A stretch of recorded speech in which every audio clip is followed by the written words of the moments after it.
परमात्मा कहते हैं जीव या तो वाय बली जो रटे हरि नाम और नहीं तो काट के फेंक दियो, यो मुंह में बलो नहीं चाम। ना तो इस जीव की साथ ना किसी जैसे तगड़ा आदमी है करा के वचन बोल दे गरीब ते बलहीन ते और वो रोता रहे बेचारा, उसका वो तीर का काम कर दिया इस भूंडी जुबान वाले ने।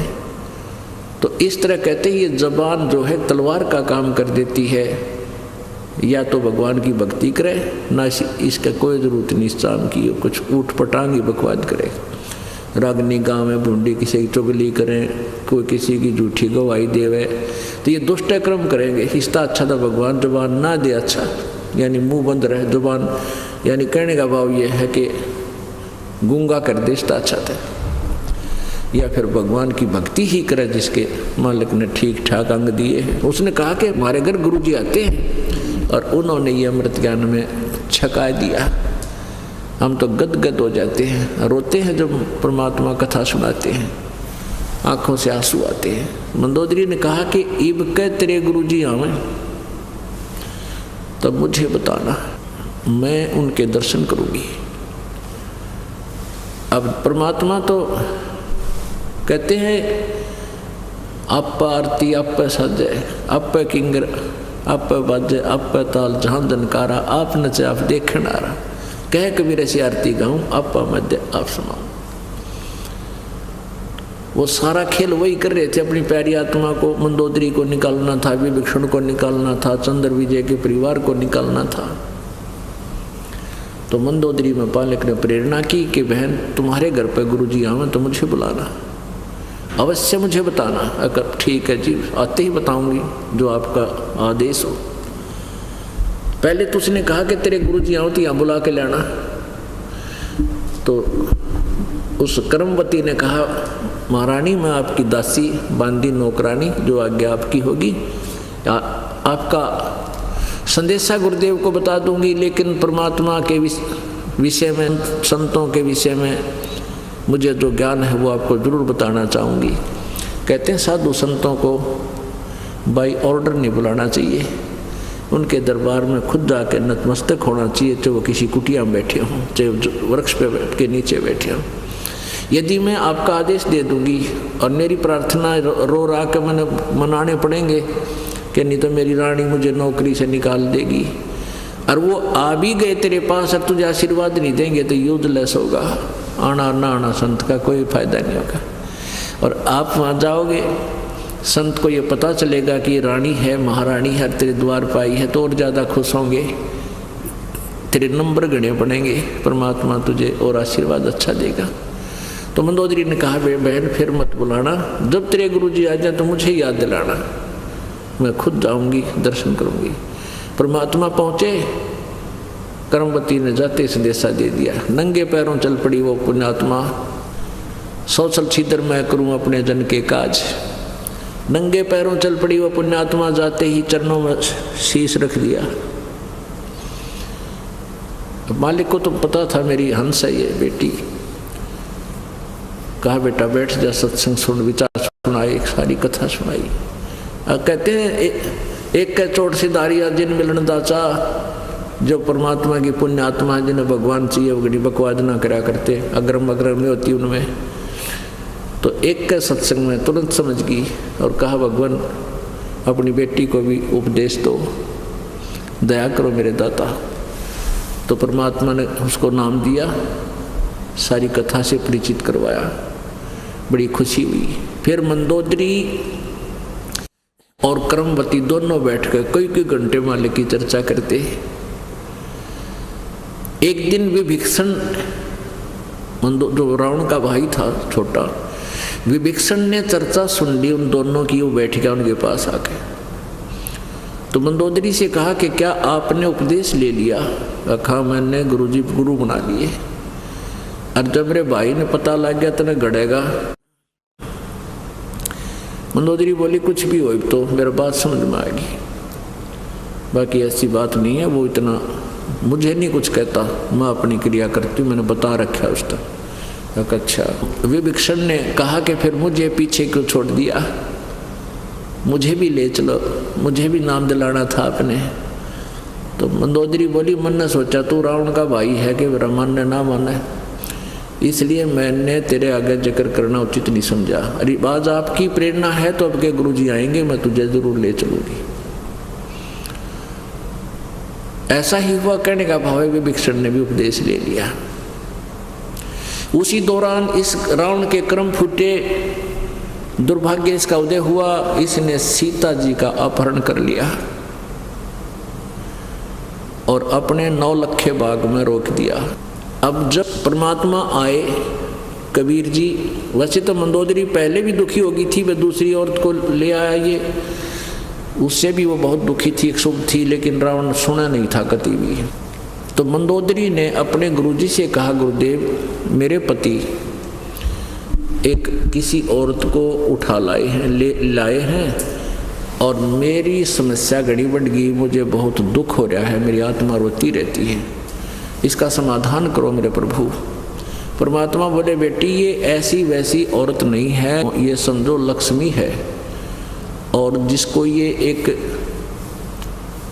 जंगल में घूमने वाला व्यक्ति समझता है राम, ये विष्णु अवतार है। और बेटी अपने पति ने कह दे इसको सकुशल वापस दे आवे और अपनी गलती की अक्षमा याचना करे, नहीं तो बेटी इसका कुल नाश होगा। अब मंदोदरी ने रावण को बहुत समझाया कि आप इसको वापस दे दो, और ऐसे ऐसे मेरे गुरुजी बता रहे हैं कि ये भगवान विष्णु का अवतार है, और जिसको तुम सीता समझते हो ये लक्ष्मी अवतार है। रावण कहने लगा, तू किसने बकायदी मूर्ख है, वो क्या करेंगे, मेरे दो जंगल में घूमनी है, शिकारी शिकार करते फिर 2 भाई, मेरे पास इतनी सेना है, मेरे इतने पुत्र हैं, मेरे इतने ऐसे ऐसे रिश्तेदार हैं, इतनी सेना है मेरे पास, वो क्या बिगाड़ेंगे, मैं नहीं दूंगा बिल्कुल भी। कहने का भाव है कि जब मंदोदरी ने सारा कुछ कह लिया, रावण नहीं माना। अपने गुरुदेव से प्रार्थना की, गुरुदेव एक बार आप कृपा कर दो, मेरे पति को समझा दो। परमात्मा बोले, बेटी ये राज का नशा ऐसा बुरा होता है, प्राणी अपना नाश करा सकता है पर ये मान्या ना करता। मंदोदरी ने कहा, गुरुदेव एक बार आप कहो मान जाए तो ये वापस करते, मेरा सुहाग उजड़ जाएगा, आप दया करो मेरे मालिक। और यदि ये नहीं मानेगा गुरुदेव तो मुझे विधवा होने का मैं दुख नहीं होगा, अगर ये ना मानना मर भी जाएगा तो मुझे कोई दुख नहीं होगा, यदि आप एक बार समझा दोगे। मुझे आशा है कि आपकी बात को मानने साधु संतों का आदर करता है। परमात्मा बोले, बेटी ये नकलियां क्या आदर करे, असली गेला उल्टा निकम्मा आदमी, कर्महीन इंसान, असली संतों से तो द्वेष कराया करे, नकलियां के चरण छूता इंडिया करे। कहने का भाव यह है कि परमात्मा ने अपनी उस बेटी की जो समस्या का समाधान करने के लिए स्वीकृति दे दी कि बेटी जाऊंगा कभी मौका सा लाके। एक दिन रावण जो है अपनी एक गुप्त मीटिंग कर रहा था और परमात्मा मुनिंद्र रूप में परमेश्वर कबीर जी आए हुए थे ऋषि रूप में, तो वहाँ उनके द्वार के सामने खड़े हो गए। द्वारपाल से कहा कि भाई मुझे रावण से मिलना है, राजा से, मुझे अंदर जाने दो। द्वारपाल कहने लगे कि इस समय गुप्त मीटिंग चल रही है और अंदर का संदेशा बाहर आ सकता है, बाहर से अंदर नहीं जा सकता कोई व्यक्ति। परमात्मा बोले, भाई मैंने जरूरी काम है, एक बार तू जाकर संदेशा दिया। अगर नहीं रिसीवर, मैं आपका आदर करता हूँ, लेकिन मैं अंदर चला गया मेरी गर्दन काट देगा, इतना क्रोधी राजा है। तो परमात्मा वहां से अंतर ध्यान हुए कबीर जी, और रावण बैठा कम से कम 20 फुट ऊंची सिंहासन पर, और बहुत बड़े हॉल में उसकी मीटिंग चल रही थी। परमात्मा सामने से खाली जैसे रास्ता ये है से आ रहे थे। अब रावण की दृष्टि पड़ी कि ये ऋषि कैसे आ गया मेरी आज्ञा बिना अंदर। उसने कहा कि पहरेदारों को लाओ बुला के उनकी गर्दन कलम कर दो। तब तक परमात्मा निकट आ गए और कहा कि तुम्हारे द्वारपालों का दोष नहीं है रावण, उन्होंने तो मना किया था, फिर तू आ कैसे गया कि मैं ऐसे आ गया। अंतर ध्यान हुए भगवान एक बार और फिर प्रकट हो गए कि मैं ऐसे आ गया, उनको दिखाई नहीं दिया। तो रावण ने कहा तू चला जा यहाँ से, मैंने तेरी कोई बात नहीं सुननी। परमात्मा बोले मैं जो बात सुनाने आया हूँ वो तुझे सुननी ही पड़ेगी। परमात्मा ने कहा, कबीर जी ने कहा, यानी मुनिंदर जी ने कहा कि रावण तो इस लड़की को वापस दे दे, सीता है इसका नाम, तो इसको वापस कर दे और नहीं तो तेरा कुल नाश हो जाएगा। अरे तू सूरवीर होकर एक औरत को उठा लाया, तुझे शर्म आनी चाहिए। सूरवीर रक्षा किया करते हैं बहन बेटियों के, पापात्मा तूने किया क्या ये? तो रावण ने बोला मुझे तेरी शिक्षा की आवश्यकता नहीं है, निकल जा यहाँ से कमबख्त। और तलवार निकाल ली, सिंहासन से नीचे कूद गया, न्यू का न्यू जंप मारा सटेज तक, और गुस्से में आकर के 70 बार तलवार के अटैक किए मालिक पर। परमात्मा ने एक झाड़ू की सींक आपने देखी होगी, झाड़ू की सिंगल सींक वो हाथ में ले रखी थी न्यू, और उस सीख को एज ए ढाल प्रयोग कर दिया कि न्यू कर लिया सीख। उसने 70 बार तलवार मारी सीख के, क्रोधित हो गए क्योंकि तमोगुण का उपासक था, मेरी आग भर रहा था अंदर, फिर शक्ति पूरी 100 जोटियां का मांस एक बार खा जाता था यो रावण एक बार, और 100 मट के दारू पिया करता ब्राह्मण को आवे। तो परमात्मा कहते हैं ये ऐसे कुबद्दी थे, इतनी शक्तिशाली भी था। तो सीख का निशान भी नहीं हुआ और पसीने आ गए सूरवीर गए, और दुष्ट आत्मा के फिर भी न जची रही के खड़ा तेरे सामने, नालायक। पैर पकड़ लेता, चरण छू लेता, पकड़ के माफी मांग लेता अपने दुष्कर्म की। नहीं, कहते हैं मान बढ़ाई ईर्षा ये कभी नहीं छूट सकती जीव के ऊपर, और या छूटे बिना बात बोले नहीं। राज का नशा अहंकार से परिपूर्ण कर देता है। तो रावण कहने लगा तू जा चाहे मत जा, पर मैं तेरी बात नहीं सुनूंगा। अब उसको पता लग गया कि मारा तो जा नहीं सकता, तेरी तलवारें में निशान पड़ गए। बैठ गया अपने सिंहासन पर जाके। परमात्मा बोले बात सुन ले कान खोल कर रावण, तेरे जैसे करा कितने जाली धरती तोल गए। परमात्मा की सतभक्ति कर ले, जतन अपना पीछा छुटवाना है, इस वापस दे इस सीता को, तेरा कुछ बच जाएगा। रावण ने चुप हो गया, बोला नहीं कुछ भी। परमात्मा आगे, और उधर विभीषण भी उसी सभा में भी उपस्थित था। तो परमात्मा ने, कबीर जी ने, मुनिंदर जी ने जाके कहा कि बेटी मैंने जो कहना था कह दिया, पर वो नहीं मान सकता, एक नहीं सुनी, मेरे से विवाद कर लिया। मंदोदरी बोली पिताजी हे परमेश्वर, अब मुझे संतोष होगा, यू कद्दे मर जाइयो, यू मानो चाहे मत मानो, ठीक हो गया मालिक, आपने मेरी अर्ज सुन ली।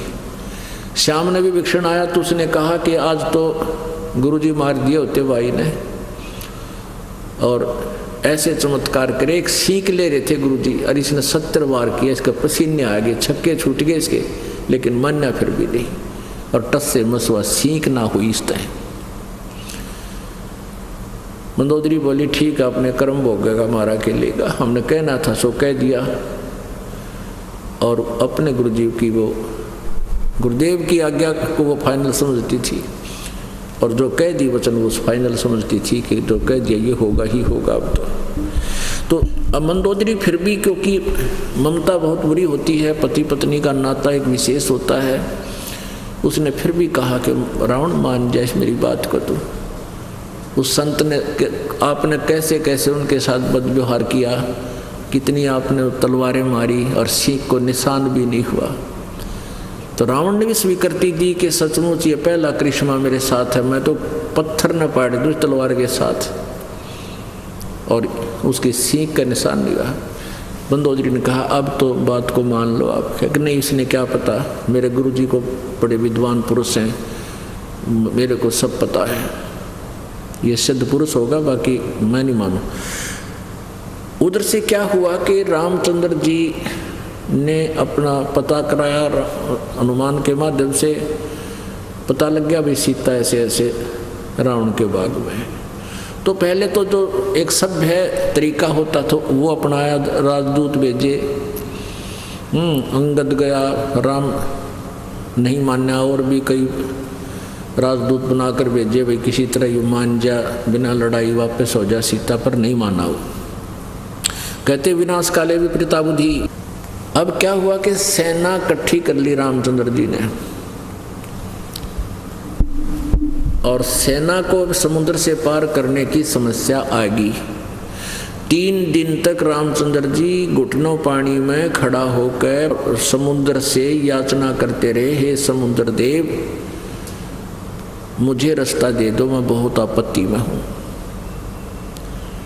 लेकिन टस से मस नहीं हुआ। तो श्री रामचंद्र जी ने कहा कि ला लक्ष्मण मेरा अग्नि बाण दे, अग्नि बाण दे, ला समुद्र ने फूंक देता हूं।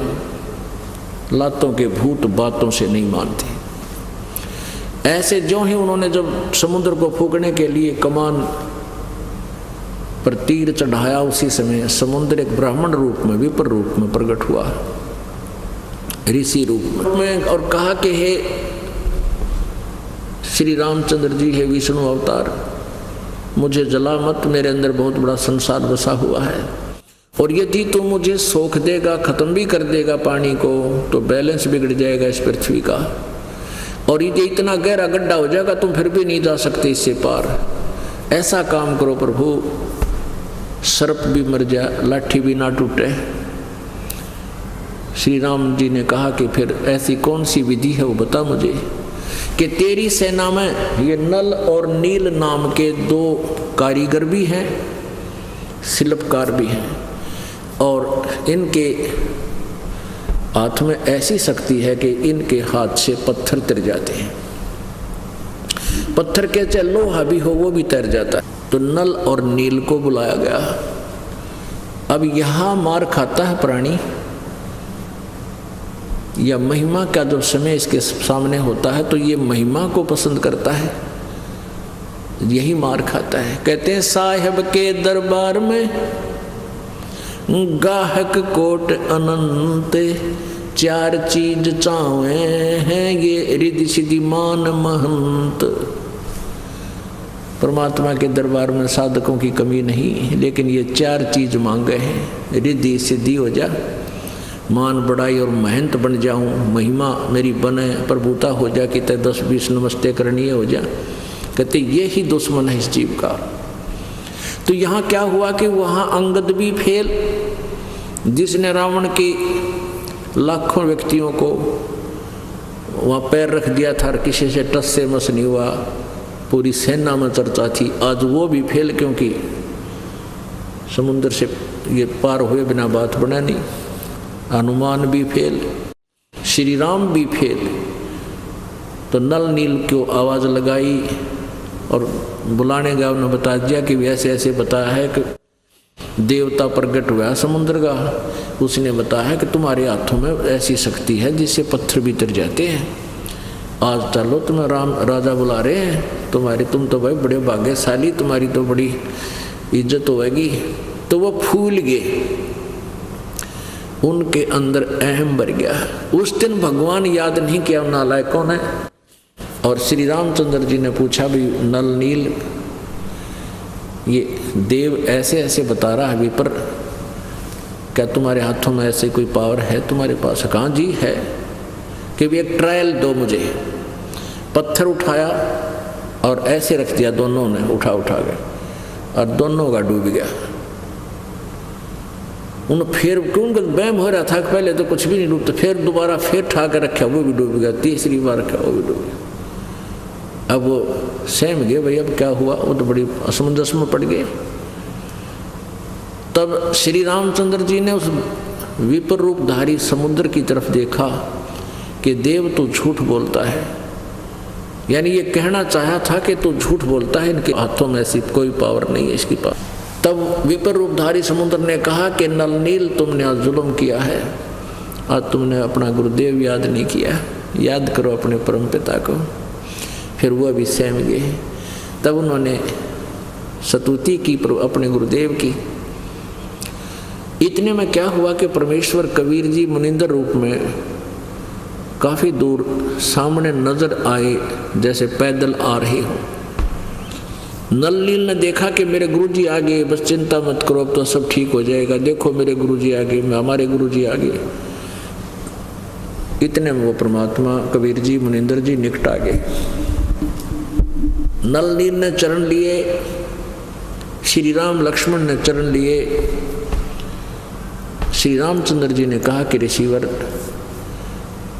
आज मेरे ऊपर ऐसी आपत्ति आई हुई है और मेरे दुर्भाग्य के कारण आपके शिष्यों में वो शक्ति नहीं रही जिससे इनके हाथों से पत्थर तैर जाते थे। परमात्मा ने कहा अब कभी नहीं रहेगी इनके हाथों में, क्योंकि इन्होंने गलती भारा कर दी, अभिमान हो गया। परमेश्वर कबीर जी की वाणी है कि जैसे माता गर्भ को रख यतन बनाए और ठेस लगे तो छन्न होए तेरी ऐसे भक्ति जावे। जैसे किसी बहन बेटी को बहुत ही कुछ समय शादी के 2, 4, 10 वर्ष के बाद आस रही हो, भगवान ने कृपा बख्शी हो, गर्भ रहा हो, फिर वो अपने गर्भ को सुरक्षित रखने के लिए कितनी सतर्क रहती है। चलते समय भी न सोचा है भगवान ऊंचे नीचे में पैर ना रखा जा, कहीं गर्भ खराब ना हो जाए। सोते समय भी करवट जब लेती है एकदम चमक जाती है, कहीं मेरे पेट पर दबाव ना आ गया हो, मेरा बच्चा खराब हो जाए। और गर्म वस्तु खाने का भी परहेज करती है। कहने का भाव यह है कि परमात्मा कहते हैं जैसे माता गर्भ को रख यत्न बनाए और ठेस लगे तो अक्षीण हो जा, छन्न हो जा, नष्ट हो जाए, तेरी ऐसे भक्ति जावे। तो आप जी के अंदर भक्ति परमात्मा के इस वचन से प्रारंभ हुई है और तुमने जरा सी मर्यादा भंग कर दी तो आपका यह भक्ति रूपी गर्भ नष्ट हो जाएगा, आपकी भक्ति नष्ट हो जाएगी। तो जैसे माता गर्भ को रख यतन बनाए, ऐसे आपने इस अपनी भक्ति रूपी धन को सुरक्षित रखना है ताकि ये मोक्ष रूपी बालक आपको प्राप्त हो सके। तब श्री रामचंद्र जी ने मुनिंदर जी के चरण पकड़ लिए। परमात्मा ऋषि रूप में थे, ब्राह्मण रूप में, और कहा कि ऋषिवर आप कृपा बख्शो मुझ दास पे, ऐसे ऐसे मेरे ऊपर आपत्ति आई हुई है, मेरी पत्नी को रावण ने उठा लिया, हमने सब प्रयत्न कर लिए, हमने दूत भी भेज लिए, भाई तुम मेरी पत्नी वापस दे दे, हम युद्ध नहीं चाहते, पर वो नहीं मान रहा।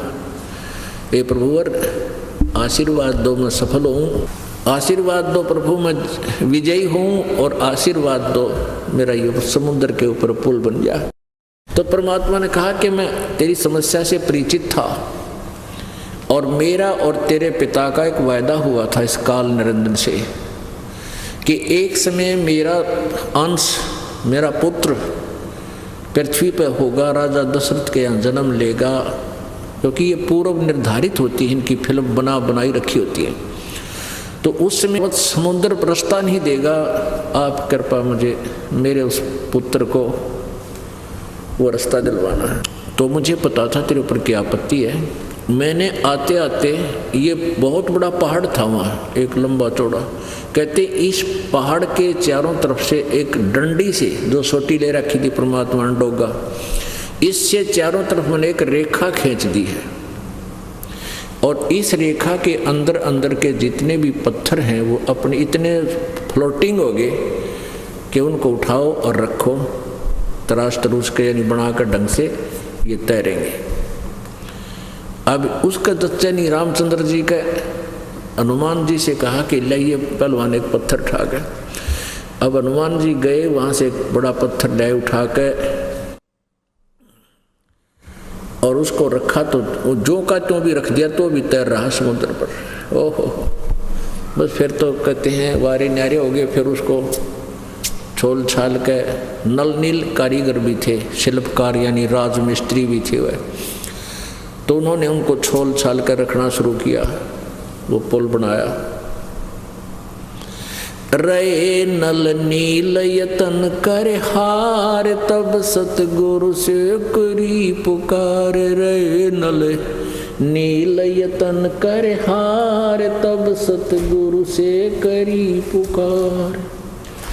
जा सतरेखा लखी अपार सिंधु पे सिला तराने वाले। जा सतरेखा लखी अपार सिंधु पे सिला तराने वाले। धन धन सतगुरु सत कबीर भक्त की पीड़ मिटाने वाले। भक्त की पीड़ मिटाने वाले भक्त की।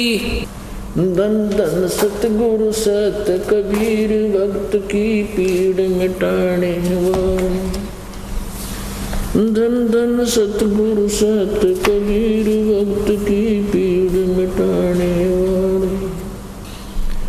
डसी सर्प ने जब जा पुकारी, इंद्रमती अकुलाय। डसी सर्प ने जब जा पुकारी, इंद्रमती अकुलाय। आपने तुरंत करी सहाय बरोली। मंत्र सुनाने वाले आपने तुरंत करी सहाय बरोली। मंत्र सुनाने वाले। धन धन सतगुरु सत कबीर भक्त की पीड़ मिटाने वाले। भक्त की पीड़ मिटाने वाले। धन धन सतगुरु सत कबीर भक्त की पीड़ मिटाने वाले। दामोदर सेठ के होते अकाज, अर्ज करी डूबता देख जहाज। दामोदर सेठ के होते अकाज, अर्ज करी डूबता देख जहाज। लाज मेरी रखियो गरीब नवाज, समुद्र से पार लंघाने वाले। लाज मेरी रखियो गरीब नवाज, समुद्र से पार लंघाने वाले। धन धन सतगुरु सत कबीर भक्त की पीड़ मिटाने वाले। धन धन सतगुरु सत कबीर भक्त की पीड़ मिटाने वाले। भक्त की पीड़ मिटाने वाले। भक्त की पीड़ मिटाने वाले। धन धन सतगुरु सत कबीर भक्त की पीड़ मिटाने वाले। कह कर जोड़ दीन धर्मदास, दर्श दे पूर्ण करियो आस। कह कर जोड़ दीन धर्मदास, अर्ध दर्श दे पूर्ण करियो आस। मेट दो या जन्म मरण की तरास, सत्य पद प्राप्त कराने वाले। मेटियो जन्म मरण की त्रास, सत्य पद प्राप्त कराने वाले। धन धन सतगुरु सत कबीर भक्त की पीड़ मिटाने वाले। भक्त की पीड़ मिटाने वाले। भक्त की पीड़ मिटाने वाले। धन धन सतगुरु सत कबीर भक्त की पीड़ मिटाने वाले। कह कर जोड़ दीन धर्मदास, दरस दे पूर्ण करियो आस। कह कर जोड़ दीन धर्मदास, दरस दे पूर्ण करियो आस। मेटियो जन्म मरण की तरास, सत्य पद प्राप्त कराने वाले। मेटियो जन्म मरण की तरास, सत्य पद प्राप्त कराने वाले। धन धन सतगुरु सत कबीर भक्त की पीड़ मिटाने वाले। भक्त की पीड़ मिटाने वाले। भक्त की पीड़ मिटाने वाले। धन धन सतगुरु सत कबीर भक्त की पीड़ मिटाने वाले। सत्सहे पुण्यात्माओं, इसको तत्व ज्ञान कहते हैं, जिसमें प्रत्येक कंसेप्ट क्लियर होगा आपका। पहले ये दास गांव में सत्संग किया करता था। एक गांव में सत्संग कर रहा था। उन्हीं के एक बड़ा भाई, छोटे नाम ले रखा था और परिवार ने नाम उपदेश नहीं ले रखा था। तो बड़ा भाई अच्छी आत्मा का था, वो फौज में मिलिट्री के अंदर सर्विस करता था। वो छुट्टी आया हुआ था। उसने सत्संग से पहले उनके घर पे हम रुके हुए थे रात में, तो उसने प्रश्न किया कि हे महाराज, मैं बहुत धार्मिक व्यक्ति हूँ और मैंने रामायण बहुत पढ़ रखी है। रामायण के अंदर रावण का चरित्र देखा, उसमें मांस खावे, दारू पीवे, नरकबद्दी, और भी जितने भी उसके अनुयायी थे, उसके सेनापति थे, कि वो सारे ने ऐसे कर्म, राक्षस टाइप के लोग थे, उनके कर्म ऐसे लिखे। लेकिन मंदोदरी और विभीषण के अंदर भक्ति कहाँ से आ गई? और मंदोदरी की ने अपने पति रावण को ऐसे तरीके से रामायण में समझा रखा है कि ऋषि लोग भी नहीं समझा सकते। तो मंदोदरी के पास यह बुद्धि कितना आएगी? ये बात मेरे दिमाग में खटक रही है और इस प्रश्न का उत्तर में कहीं नहीं मिला। मैंने बड़े बड़े मंडलेश्वर, क्योंकि जहाँ हमारी सेना जाती है तो वहाँ आस पास मेरी एक खास आदत है कि ये पूछा करूँ भाई यहाँ कोई संत रहता है, कोई ऋषि रहता है, तो मैं उसके पास जाता हूँ, या आसपास कहीं सत्संग हो रहा हो, कोई ऐसा सम्मेलन हो, वहाँ जाता हूँ और उन महापुरुषों से मैं ये प्रश्न करता हूँ, लेकिन संतोषजनक उत्तर उनका मेरे को नहीं होता है। किसी ने भी ये बात नहीं बता, इसका क्लियर नहीं किया कि भी उन दोनों को ज्ञान कितना है इसे बूढ़े राक्षसों की नगरी में। तो दास बोला भाई इस मर्ज की दवा मेरे पास है और किसी द्वारा नहीं पावा है।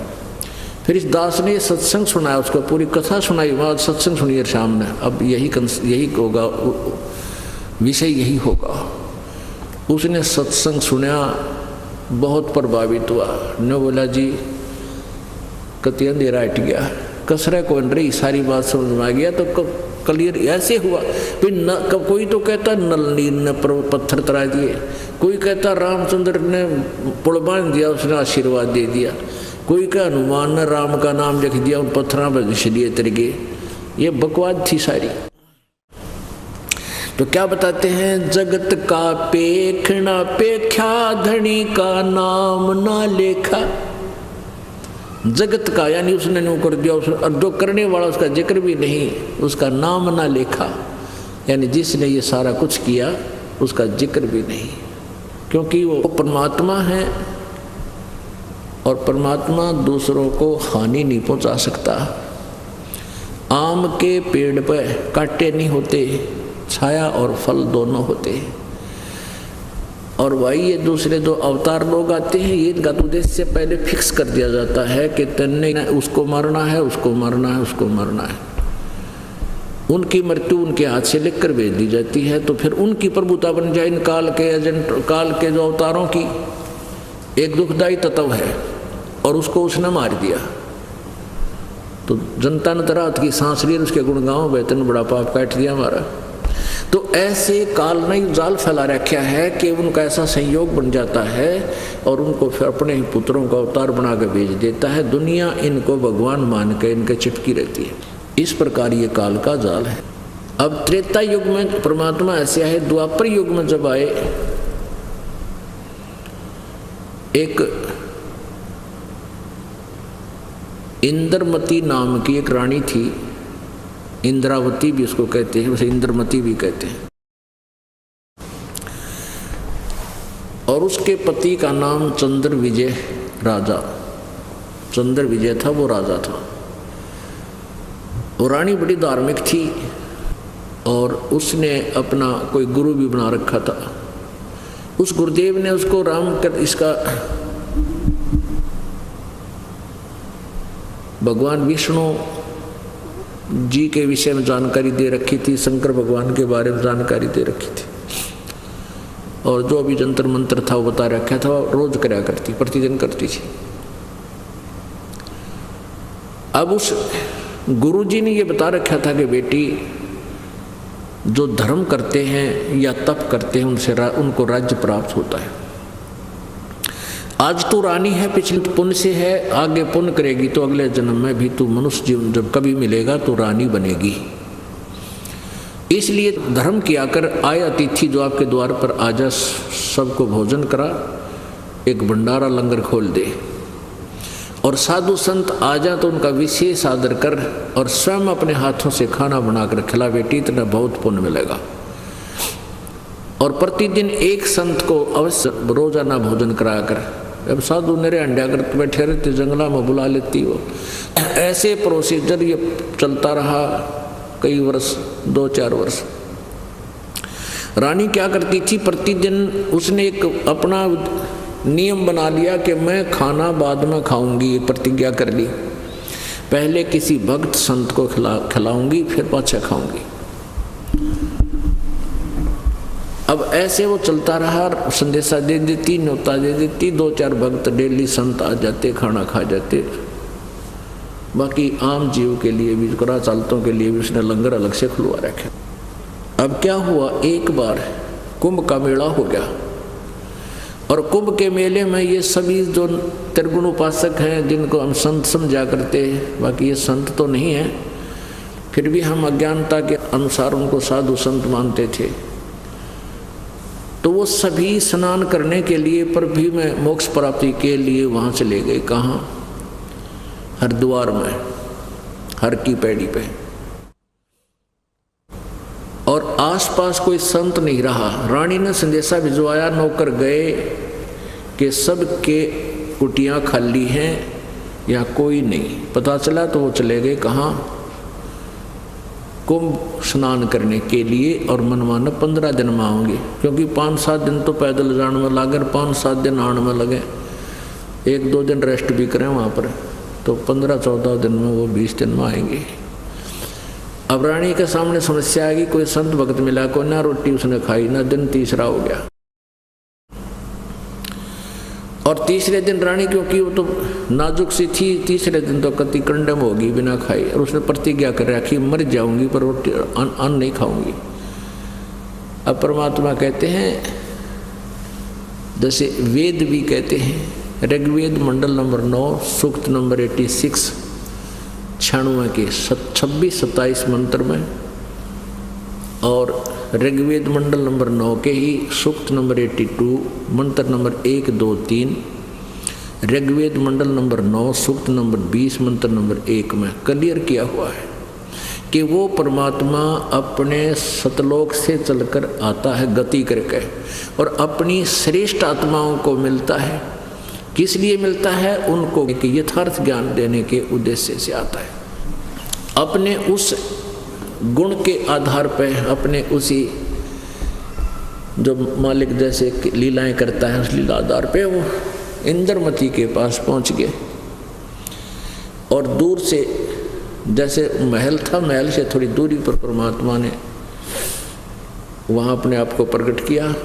आ रहे हैं, जैसे उनके महल की साथ से ऐसे रास्ता जाता था, सामने महल और महल के साथ से एकदम रास्ता टर्न होता था, तो आने वाला रास्ता ऐसा लगता जैसे महल की तरफ ही आ रहा हो आदमी। रानी ने अपनी नौकरानी से कहा कि नौकरानी आज देख ले, ढूंढ ले, कोई संत दिखाई दे जाता है, एक बार देख ले, ऊपर चढ़ के कोई आसपास दिख जाए तेरे को, नहीं तो आज तेरी रानी संसार में नहीं रहेगी, शाम तक मेरी मृत्यु हो लेगी। अब मेरी हिम्मत नहीं रही।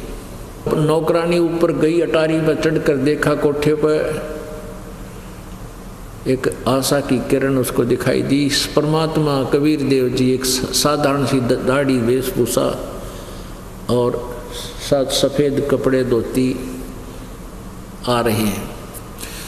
अब नौकरानी दौड़ी दौड़ी नीचे आई और कहा, रानी सामने संत एक भक्त आ रहा है। रानी ने कहा, जा बेटा जल्दी ला, बुला के तेरा भला हो, नहीं तो आज मेरी मृत्यु होगी। अब वो भागी गई रानी, और नौकरानी ने प्रणाम किया और कहा, महाराज जी आपको हमारी रानी याद कर रही है, आप वहाँ चलो। परमात्मा ने पूछा, आप कौन हो बेटी? कि मैं नौकरानी हूँ और मेरी रानी ने, हमारी रानी ने ऐसे ऐसे प्रतिज्ञा की हुई थी। 2-3 दिन से कोई संत मिला नहीं, उन्होंने आहार नहीं किया, आप उनकी प्राण रक्षा करो मेरे मालिक। परमात्मा बोले, बेटा वह रानी तू नौकरानी, मैं तेरे का इतना चलूँ, यदि उसको गरज है तो यहाँ बैठा हूँ, खुद आवा रानी प्रार्थना करे जब चालूँ। तो नौकरानी दौड़ी दौड़ी गई कि रानी ऐसे ऐसे संत कह रहे हैं। तो इंद्रमती ने कहा बहन मेरा पकड़ मेरा हाथ, सहारा लेकर अपनी नौकरानी का धीरे धीरे मालिक के पास आई और चरणों में शीश रख दिया। कहा कि हे प्रभु मेरी हिम्मत नहीं, आप तो कह रहे थे कि मुझे बुलाने आए तो मैं चलूँ, मेरी तो इच्छा करती है अपने अतिथि को, अपने महात्मा को, संत को मैं अपने कंधे बैठाकर घर ले चलूँ अगर मैं इसी योग्य होती थी। मेरी इतनी इच्छा है आपकी सेवा करने की। तो कहते हैं साधु भूखा भाव का और धन का भूखा ना। अर्जय को धन का भूखा, वो साधु को ना। तो उसी समय परमात्मा ने बोले चल बेटी मैं यही देखना चाहूँ था तेरे अंदर कुछ श्रद्धा भी है भगवान की या मैं भूखी मरे। आगे रानी ने अपने हाथों रोटी बनाई दुखी सुखी होकर और कहा ले महाराज रोटी खाओ। परमात्मा बोले बेटा मैं मेरा शरीर जो है ये पंच भौतिक नहीं है, मुझे आहार की आवश्यकता नहीं है। रानी बैठ गई माथा पकड़ कर, मेरे काम भी नहीं है तू महात्मा, रोटी खाओ तो मेरा कल्याण होगा, नहीं तो मुझे भी कोई लाभ नहीं आपसे। तो कहने लगा ला बेटा खाना खाऊंगा। कहते समर्थ उसी को कहते हैं। अब आहार किया, वो तो और परीक्षा लेना चाहते थे कि देखो भी आज खावेगी कि बैठी रहेगी। तो कहने लगे ठीक है बेटा ला खाना खाते। परमात्मा ने आहार किया, रानी ने भी आहार किया। तो परमात्मा ने कहा कि बेटा एक बात बता, जो साधना तू कर रही है किसकी पूजा करती है? कि सिर्फ की विष्णु जी की और शंकर भगवान की। ब्रह्मांड पूजन का इन्हें बताया नहीं रखी। तो परमात्मा ने कहा बेटी इनकी पूजा से तुझे क्या मिलेगा? कि स्वर्ग में जाऊंगी। स्वर्ग में कितने दिन रहेगी? तेरा जितना पुण्य होगा इतने दिन तू स्वर्ग रहेगी। उसके बाद कहाँ जाएगी? कि कुतिया बनेगी, गधी बनेगी, 84 लाख योनियों में धक्के खाएगी। और मेरे पास एक ऐसा मंत्र है जो तेरे गुरु जी के पास नहीं है बेटी, तेरा जन्म और मृत्यु से सदा के लिए छुटकारा हो जाएगा। इस बात पर वह रानी चंगर की नो बोली महाराज जी मेरे गुरु जी के बारे में कुछ नहीं बोल देगा, ये संत ऐसे ही होते हैं, एक दूसरे की जो है ना निंदा करते हैं और अपनी महिमा बनाते हैं, मुझे कतई जरूरत नहीं, मुझे अपना गुरु जी शिरोधारी है। अब परमात्मा बोले बेटी बात सुन ले, ठीक है तुम बालक हो, डॉक्टर की दवाई को डॉक्टर बता सके हैं, मरीज को नहीं पता। जो तू साधना कर रही है एक आने की नहीं, यानी 84 लाख योनियों में धक्के खावेगी। और सुन ले, तू नहीं मानना चाहती है, आज से तीसरे दिन तेरी मृत्यु होगी और तेरा सर्प डसेगा और सर्प के डसने से तेरी मृत्यु होगी। तेरा गुरुजी नहीं बचा सकेगा, तू या बुला के बैठा लिए तेरे गुरुजी ने, तू नहीं बच सकेगी, तेरी आयु नहीं आगे। अपने आत्मा जो मरण का टाइम आवे है ना, बात चल रहा है, जब समस्या आवे है, जब तो सब कुछ मान लेता है प्राणी।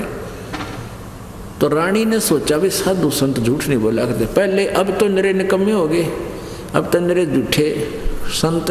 पहले साधु संत की वेशभूषा में झूठ नहीं बोला करता, अगर कोई ऐसी गलती कर देता उसको बाइकाट करते थे सभी संत। इसी आधार से जब श्री कृष्ण और अर्जुन गए थे मोरध्वज राजा के द्वार पे साधु रूप बना करके, उन्होंने ये कहा था कि मेरा एक शेर बना लिया लीला से, माया से, और ये कहा था कि हमारा शेर मांस खाएगा, और जो आज हमारे शेर का आहार बनेगा ये मनुष्य का मांस खाएगा। और किसी पल्लेदार न पकड़ जाओ, पल्लेदार का नहीं खाएगा, तुम्हारे परिवार का एक सदस्य का मांस इसको खिलाओगे, और जो इस आहार बनेगा हमारे सिंह का वो सीधा स्वर्ग जाएगा। तो उसमें विश्वास हुआ करता संतों की वाणी का कि संत तो झूठ नहीं बोलते।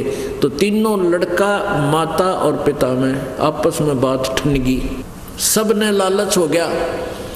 रानी ने सोचा मेरा नंबर आ जाए, मैं स्वर्ग जाऊंगी, ये शरीर तो आज ना कल खत्म होना ही है, लड़का हो गया जवान हो गया, इसको राजगद्दी दे देंगे और पति और ये दोनों राज कर लेंगे।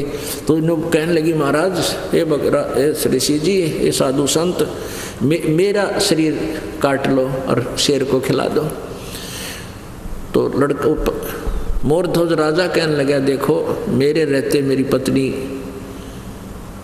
का आहार हो तो मैं अक्षत्रिय हूँ, ये नहीं होने दूंगा, पहले मेरा नंबर आवे। यानी सबका दाव ये था कि साधु जो बोल रहे हैं सच्ची है, जो संत कह रहे हैं ये सत्य है। आज ये शरीर तो जाना है, स्वर्ग मिल जाए इसे सस्ते में।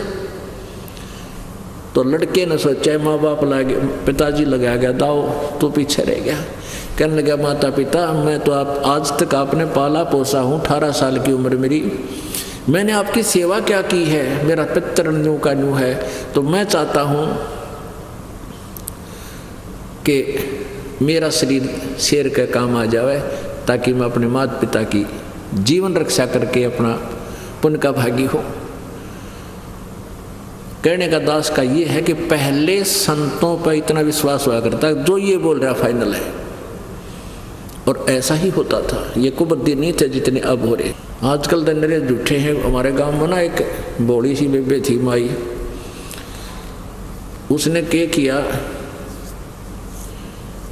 एक गेहूं लेके ला, माई की बेटी गेहूं ला, वह गेहूं ले आई, गेहूं नो लिखा गया, नो कर दिया, के पाया बोला सोना हो गया, सोना। वो गेहूं के दाने और चमकीले से हो गए, सोने के हो गए। फिर बोला सरसम मिलाई, वह नो करके वह इतनी बड़ी बड़ी गुंडे उसमें अंकुर फूट आए।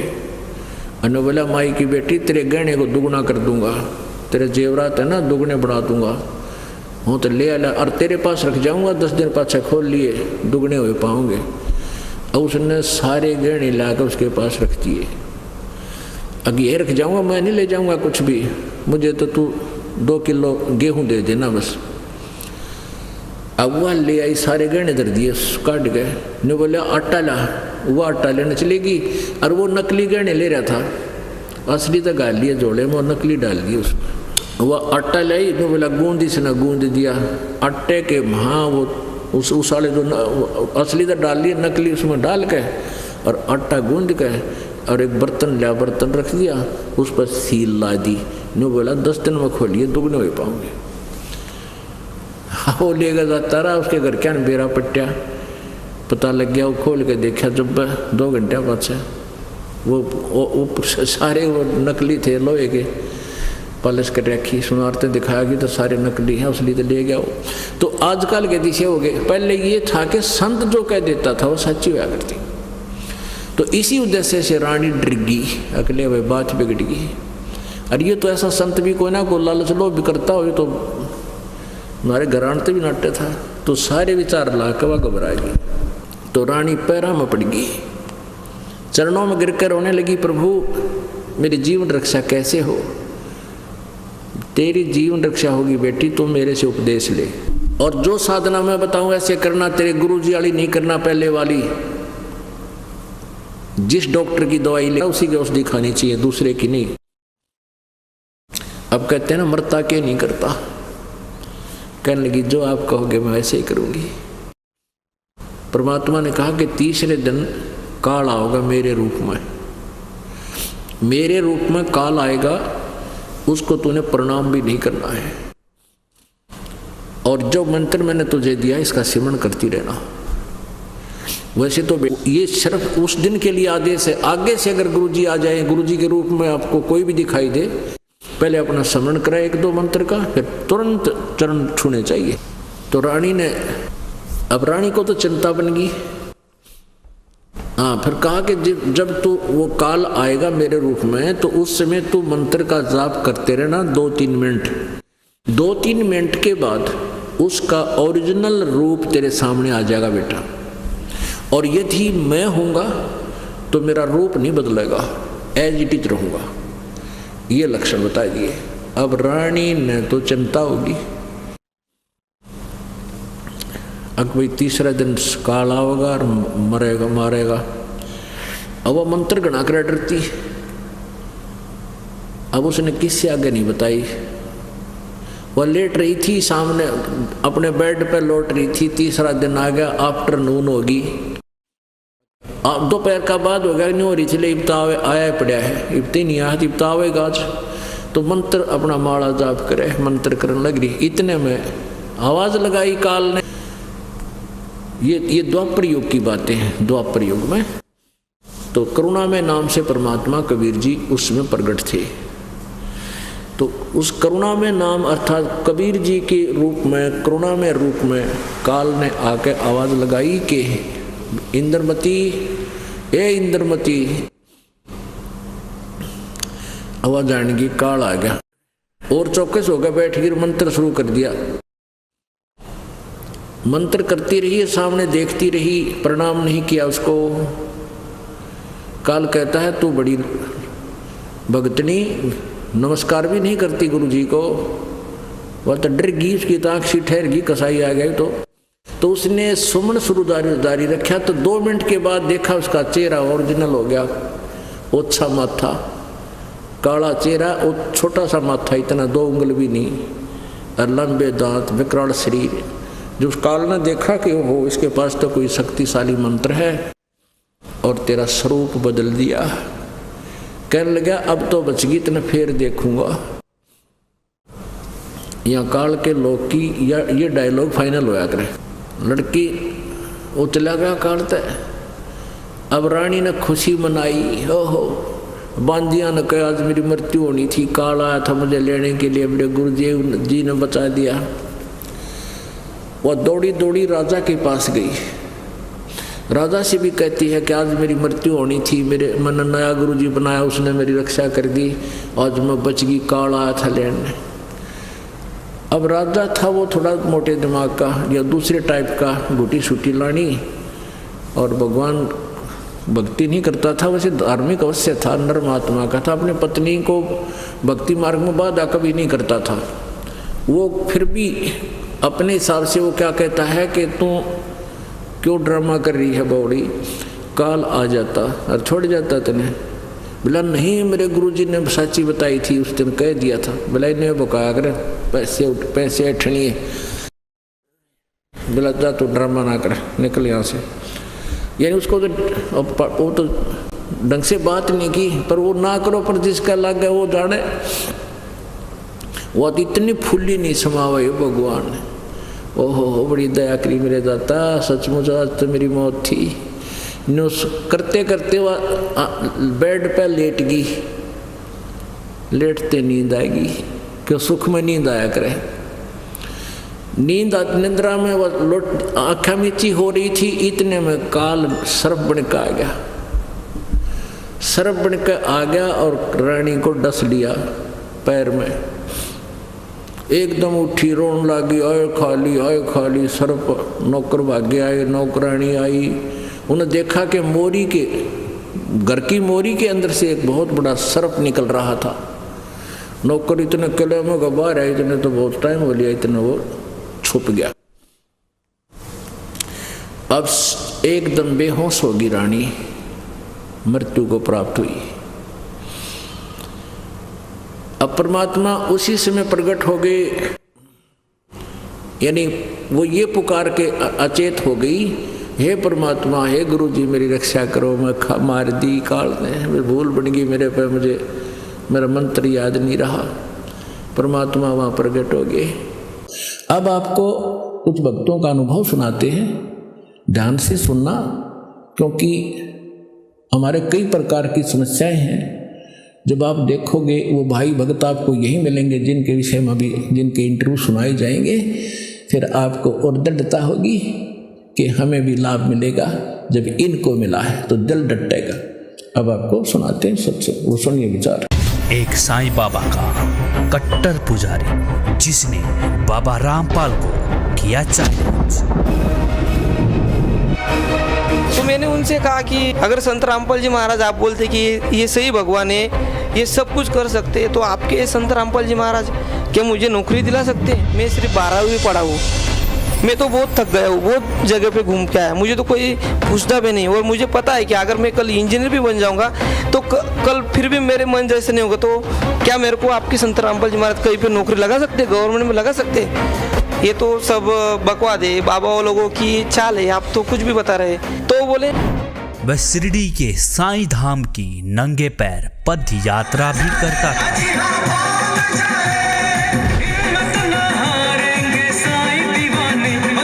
चली रे चली सबसे ज़्यादातर मैं साईं बाबा को बहुत मानता था। मैं साईं बाबा की हर साल पद यात्रा में जाना, और मैं एकदम बिना चप्पल के वहाँ पे जाता था। मेरे पैरों में बड़े बड़े फोड़ आते थे, मैं परेशान हो गए थे कि मैं साईं बाबा कहता था तो मेरे साथ ऐसा गलत क्यों। तो मैंने सोचा कि मतलब यहाँ पे कुछ तो गलत हो रहा है। और वह महाराष्ट्र में प्रसिद्ध गणपति की पूजा भी करता था।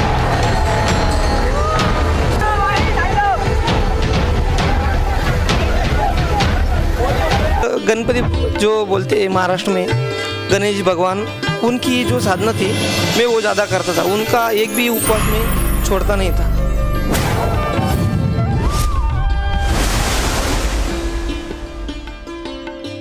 मेरा नाम लालचंद जगदाळे है, मैं नासिक महाराष्ट्र से हूँ। आप क्या भक्ति साधना करते थे कि आपके परिवार वाले क्या साधना करते थे? मेरा परिवार मतलब मेरे माता और पिता, जो मेरा जन्म भी नहीं हुआ था तब से मेरे माता पिता 31 साल से राधा स्वामी संत जो है वहाँ पे, और माँ ठाकुर सिंह महाराज की भक्ति करती थी। और मैं तो सभी देवी देवताओं की पूजा करना, जैसे कि सबसे ज़्यादातर मैं साईं बाबा को बहुत मानता था। मैं साईं बाबा की हर साल पद यात्रा में जाना, और गणपति जो बोलते हैं महाराष्ट्र में गणेश भगवान, उनकी जो साधना थी मैं वो ज़्यादा करता था। उनका एक भी उपवास में छोड़ता नहीं था। सर, जैसा कि आपने बताया कि आपका परिवार 30 साल से राधा स्वामी पंथ में संत ठाकुर सिंह जी महाराज से नाम दीक्षा लेकर भक्ति कर रहा था। आप भी देव देवताओं की भक्ति कर रहे थे, गणपति जी को मानते थे, और साथ साथ में साईं बाबा की जो भी पद यात्रा निकलती उन सभी यात्राओं में आप शामिल होते थे। यहाँ तक कि आपने व्रत उपवास भी किए। सर, इतनी सारी भक्ति आप कर रहे थे, आपका परिवार भक्ति में लगा हुआ था, तो फिर आप लोगों ने संत रामपाल जी महाराज जी से नाम दीक्षा क्यों ली? क्योंकि सर इतनी साधना करने के बाद भी मैं जब मेरे दोस्तों के साथ शिरडी जाता था तो मेरे बाकी के दोस्त कोई मतलब जो चीज़ें करनी नहीं चाहिए भक्ति मार्ग के लिए वो सब करते थे। मतलब बीड़ी शराब कुछ भी खाना वो सब करते थे, और उनको भी कुछ भी लाभ मिलते रहते थे। और मैं एकदम बिना चप्पल के वहाँ पे जाता था, फिर भी मेरे पैरों में बड़े बड़े फोड़ आते थे। मैं परेशान हो गए थे कि मैं साईं बाबा कहता था कि अगर आप इतना इनको लाभ दे रहे हैं, ये तो सब कर रहे हैं, तो मेरे साथ ऐसा गलत क्यों। तो मैंने सोचा कि मतलब यहाँ पे कुछ तो गलत हो रहा है। और उसके बाद मेरे बड़े भाई की शादी जम रही, तो हमको एक पंडित जी ने कहा कि आप एक काम करो, आप नासिक में जो त्र्यंबकेश्वर है वहाँ पे एक उनकी पूजा करवाओ, फिर उनकी शादी जम जाएगी। फिर बाद में ऐसा हुआ कि मेरे बड़े भाई और माता पिता जी ने उन्होंने ऐसे सोचा कि अपने 2 पैसे बच जाएंगे, इसलिए उन्होंने हमारे जलगांव की तरफ एक आमलर में एक महादेव जी का मंदिर है, वहाँ पे वो साधना कर ली, वहाँ पे वो पूजा करवा दी।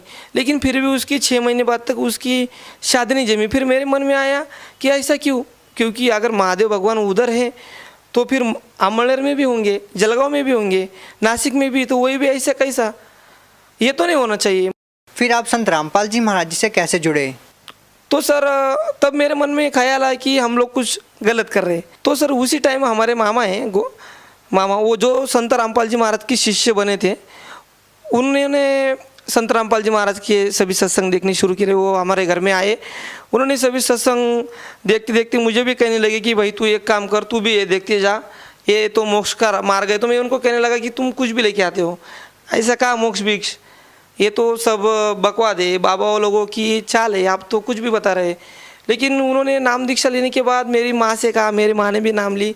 फिर मैंने मेरी माँ से इतना प्रखर विरोध किया कि मैंने मेरी माँ को 2 टाइम का खाना भी घर में मुश्किल कर दिया जब उन्होंने संत रामपाल जी महाराज जी से नाम लिया।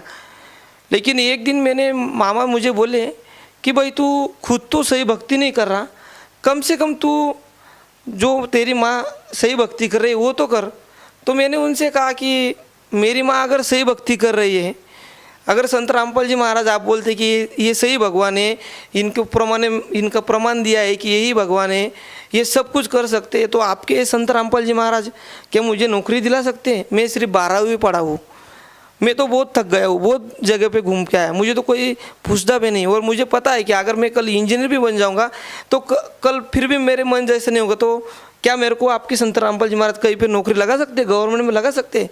तो बोले कि एक काम कर, तू पहले तो अपनी माँ को है ना विरोध करना बंद कर दे, और दूसरी बात अगर तुझे ये हम जो कह रहे हैं ये प्रमाणित ज्ञान परमात्मा जो बता रहा है संत रामपाल जी महाराज, ये अगर तुझे झूठ लग रहा है तो तू एक काम कर, पहले 1 साल सिर्फ परमात्मा पे संत रामपाल जी महाराज पे विश्वास रख और करके देख। तो मैंने उनको बोला चलो भी ठीक है, मैं आप अगर बोलते हैं कि ये सही ज्ञान है तो मैं भी ये ज्ञान गंगा पुस्तक वो लाए थे, मैंने भी उसको थोड़ा थोड़ा पढ़ना चालू किया था। तो मैंने कहा कि चलो भाई हम भी पढ़ के देखते हैं। मैंने उनको वो कहा फिर कि मामा मैं एक काम करता हूँ, मैं सिर्फ 1 साल तक ये भक्ति करूँगा, अगर आपके संत रामपाल जी महाराज ने मुझे 1 साल के अंदर कहीं पे गवर्नमेंट जॉब में नहीं लगा दिया, क्योंकि मेरी घर की परिस्थिति इतनी ख़राब है कि मेरे को 2 टाइम का, सुबह अगर घर में मेरे माँ बाप जाते हैं काम को तो शाम को मुझे क्या मिलेगा खाने को, ये मैं सोच में गिर जाता हूँ। तो क्या आपके संत रामपाल जी महाराज मेरे सब दुख निवारण कर सकते हैं, मुझे नौकरी लगा सकते हैं? वो मुझे बोले कि सब कुछ कर सकते हैं, क्योंकि वो पूर्ण परमात्मा है और वो भी मैं कह रहा हूँ इसलिए नहीं, वो हमारे सभी जो धर्म के शास्त्र है उसमें लिखा है। तो मैंने कहा भाई चलो इस बार मैं तुम्हारा सुनता हूँ, और मैं उनके साथ बरवाला के आश्रम में 14 जुलाई 2014 को गया और संत रामपाल जी महाराज जी उनसे दीक्षा ली। सर, जैसा कि आपकी बातें आपके मामा जी से जो हो रही थी, जो हम कह सकते हैं कि एक शर्त लगी थी या फिर हम कहें कि परीक्षा लेने के लिए संत रामपाल जी महाराज जी से नाम दीक्षा ली, और आपकी शर्त ये थी कि यदि संत रामपाल जी महाराज आपको गवर्नमेंट जॉब दिला देते हैं तो आप मान लेंगे कि संत रामपाल जी महाराज भगवान है, और आपने ये सोच के संत रामपाल जी महाराज जी से नाम दीक्षा ले ली। तो आपके मामा जी ने जो आपको विश्वास दिलाया था कि नाम दीक्षा लेने के बाद आपको 100% जो आप चाहते हैं वो आपको मिलेगा, तो आपकी क्या वो इच्छाएं पूरी हुई? हाँ सर, ये मेरी सभी इच्छाएं पूर्ण हुई, क्योंकि इसका कारण है जब मैंने मेरे मामा को कहा कि अगर ये भक्ति मार्ग में आने के बाद सही साधना आप जो कह रहे हैं ये साधना मैंने संत रामपाल जी महाराज से लेकर की, अगर फिर भी मुझे कोई लाभ नहीं हुआ तो मैं ये भक्ति छोड़ दूंगा। लेकिन मैंने संत रामपाल जी महाराज से जब नाम दीक्षा ली तब संत रामपाल जी महाराज ने मुझे ये नाम देने के बाद मैंने 3 महीने तक इस भक्ति को किया, और 3 महीने बाद में संत रामपाल जी महाराज से मैं बरवाला आश्रम में मिलने के लिए गया। तो मैंने जब वो सभी भक्तों को आशीर्वाद देने के लिए आ रहे थे तो मैंने उनको कहा, वो पास आए और मैंने बोला कि अगर आप सही भगवान हैं, सभी कहते हैं, मैंने भी मान लिया है, लेकिन मेरे को कुछ चमत्कार दिखाओ कि आप पूरे परमात्मा हो। अगर मैं भक्ति भी कर रहा हूँ, आपको लगता है कि ये सच्चा भगत है, ये भगत है, तो मेरे को चमत्कार दिखाओ परमात्मा। तो संत रामपाल जी महाराज मेरे पास आए और हंसे और मेरे सिर के ऊपर हाथ रखा। तो मेरे को ऐसा लगा जैसे कि मेरा अंग पूरा एकदम ढीला हो गया, सभी मेरे टेंशन दूर हो गए, ऐसा लगा। और उस टाइम मैंने संत रामपाल जी महाराज को नमस्कार किया और वहाँ से मैं पीछे आया। तो बस 10 मिनट बाद मेरे बड़े भाई का मुझे फ़ोन आया और उसने मुझे कहा कि भाई तू ज़रा 2-4 दिन पहले हरियाणा से रिटर्न चला, क्योंकि तुझे एक बम्बई हाईकोर्ट से एक ऐसी पोस्ट है, मतलब प्यून की पोस्ट थी, उसके लिए कॉल लेटर आया है, तू अगर जल्दी आएगा तो अच्छा होगा। तो मैंने जल्दी से जल्दी वहाँ से निकला, परमात्मा को दंडवत किया, संत रामपाल जी महाराज वहाँ से शाम का भोजन किया और रात की गाड़ी से मैं वहाँ से निकला। तो उसके 1 महीने बाद मेरा जो बॉम्बे हाई कोर्ट महाराष्ट्र में है, तो वहाँ पे मैं सिलेक्ट हो गया। तो वहाँ पे मैं सिलेक्ट हो गया, सभी टेस्ट में मैं सिलेक्ट हो गया, क्योंकि मैं तो पहली बार तो यही डर गया था कि 40,000 लड़के थे, इन लड़कों में सिर्फ मैं 12वीं पास लड़के क्या कर सकता हूँ। लेकिन 12वीं पास के ऊपर भी संत रामपाल जी महाराज ने ऐसी दया रखी कि मुझे लगा भी नहीं कि मैं 12वीं पास हूँ, और मैं 12वीं की परीक्षा पास होने के बावजूद मैं पास हो गया वहाँ पे। और उसके बाद बरवाला कांड हुआ। बरवाला कांड होने के बाद मेरे सभी दोस्त, मेरे रिश्तेदार मुझे फ़ोन करके बोलने लगे, आजू बाजू के लोग बोलने लगे, भाई तू तो फंस गया है, तो दोनों तरफ से फंस गया, तो संत रामपाल जी महाराज की शरण में चला गया, वो तो जेल में चले गए, और तू तो इधर अपनी सभी देवताओं की जो भक्ति वो भी तूने छोड़ दी, तू ऐसा क्या कर रहा है, तूने ये तो गलत कर दे, तू तो अब तो फंस गया। लेकिन मेरा विश्वास था कि तब तो मेरे को संत रामपाल जी महाराज ने सामने इतना बड़ा चमत्कार दिखाया, तो ये गलत तो नहीं हो सकता। तो उसी टाइम मैं परमात्मा की भक्ति करता रहा, संत रामपाल जी महाराज की भक्ति कर, सही साधना जो प्रमाणित ज्ञान है वो मैं करता रहा। और उसके बाद बरवाला कांड होने के बाद संत रामपाल जी महाराज जेल में जाने के बाद भी 9 जनवरी 2015 को जो बॉम्बे हाईकोर्ट की प्यून सिपाही की जो लिस्ट लगी उसमें मेरा नंबर आया है। उसमें भी मेरे एक दोस्त ने मुझे फ़ोन करके बताया कि भाई तू ये तेरा सिलेक्ट नहीं हुआ है, तू कुछ फ़ायदा नहीं तेरा जाके।